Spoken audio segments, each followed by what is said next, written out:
YouTube versus Netflix, a big battle that is coming and has already started. So, for the past 2 decades, YouTube has been growing, and so has Netflix. But because they have been taking attention market share from the real world, kids playing in the playground, now watching their content, and adults as well, then they've never really had to directly compete for attention.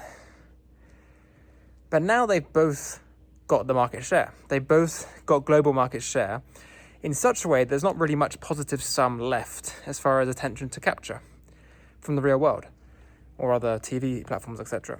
So now they're both dominant. They're both going to be growing and basically creating a zero-sum dynamic for attention. And obviously that's been happening for a long time, but my point is it is really coming to a head where they have to be very, very head-on, more than usual. So why does it matter?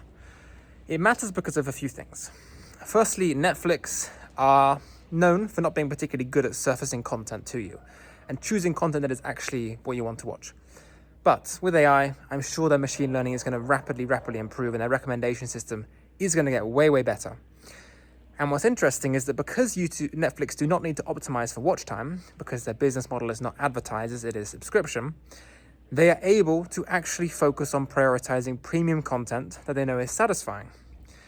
And as a result, they are able to capture market share and attention, which is equivalent to watch time, but they're not going to do that at the expense of the viewer. But YouTube is, because YouTube has to extract at basically all costs based on its advertiser model.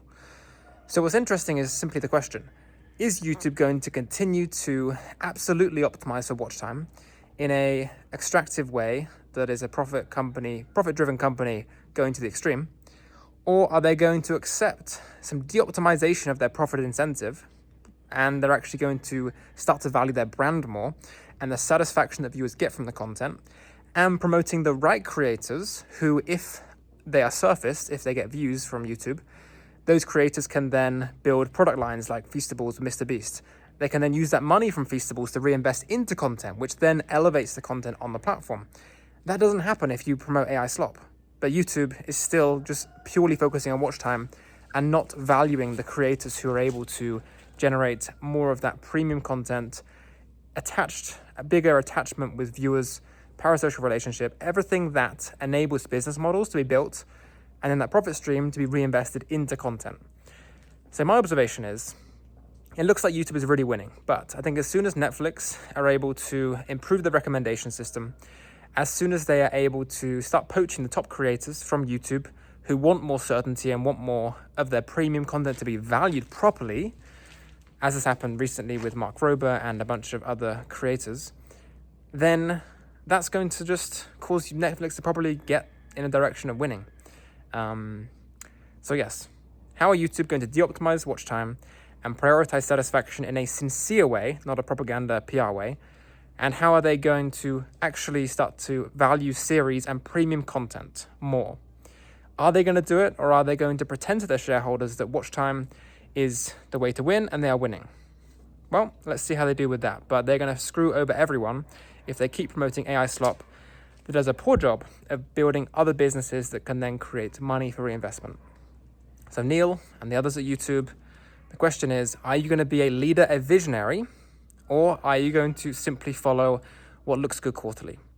That is very difficult for you to answer because you're a public company facing leadership team. But that is the question. And a lot depends on it. A lot of creators' incomes, a lot of creator careers, a lot of viewers' time, satisfaction, life. And you guys can do it if you're able to talk to your stakeholders, honestly help investors assess and understand the predicament you are in, and really pivot. So that is all I have to say. Otherwise, wishing you the very best with the intentions and the vision you progress from the beautiful Turkey. Look at how wonderful the world is. Let's do a good job of promoting it properly in content. All right. Thank you and goodbye.